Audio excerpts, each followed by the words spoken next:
Good morning out there in the DFS community. It's Vaughn, the Stat Man, coming into your YouTube airwaves, and welcome to the Stat Room.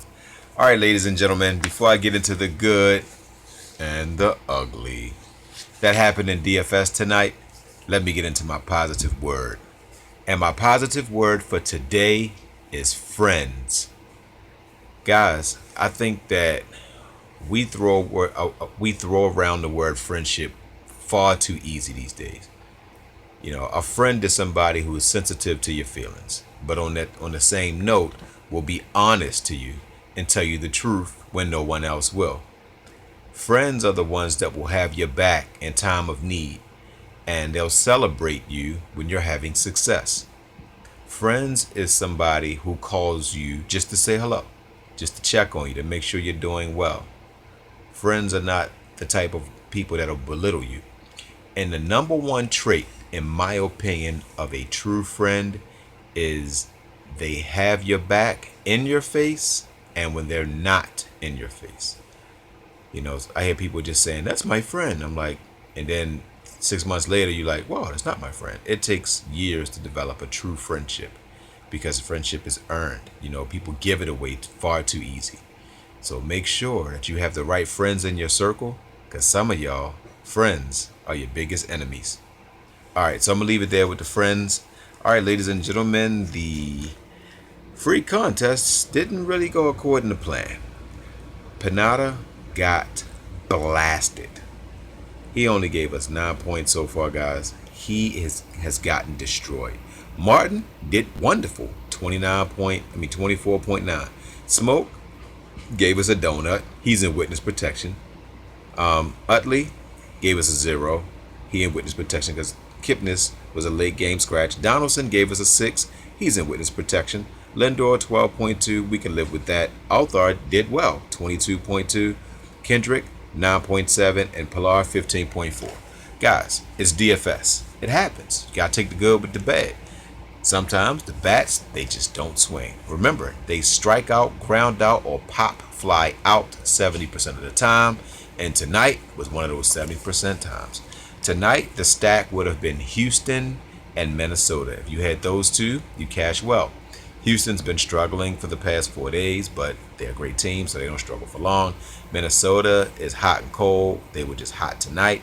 The Orioles just did decent. Costello had a grand slam, and that's pretty much it. We can go through Dylan Bundy. I had him as a pitcher. He gave us 21. McCain's gave us 22. Both of the catchers did well. Another good play, Batista had 18.7, but the best player tonight was Althar. All right, guys, so I am on to today. I learned more in defeat than I do in victory, because in victory, everything worked out the way you wanted it to. But in defeat, you got to go back, and I see my mistakes that I made. But actually, it's not a mistake, guys. Just didn't hit. But I really went into tomorrow's slate. So let me get into my 4 horsemen for tomorrow, ladies and gentlemen. I'm going to start with pitcher Tomlin.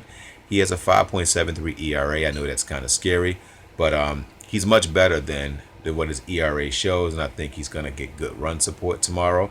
Next, I'm going with Davidson. This guy's just hitting phenomenally. I know he has 3 straight home runs, so the odds of him getting 4 in a row is slim to none, but I still think he's going to make contact. He's going up against Tillman. Tillman has been giving a lot of contact lately.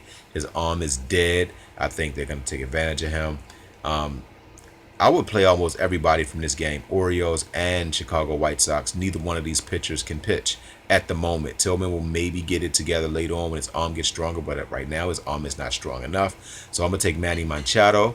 He has 3 home runs, 28 RBIs. I know he only has a 218 batting average, but he has 5 straight games of not doing much. Manny Machado is one of the best players in Major League Baseball. He's not going to have 6, so I'm taking a chance with him.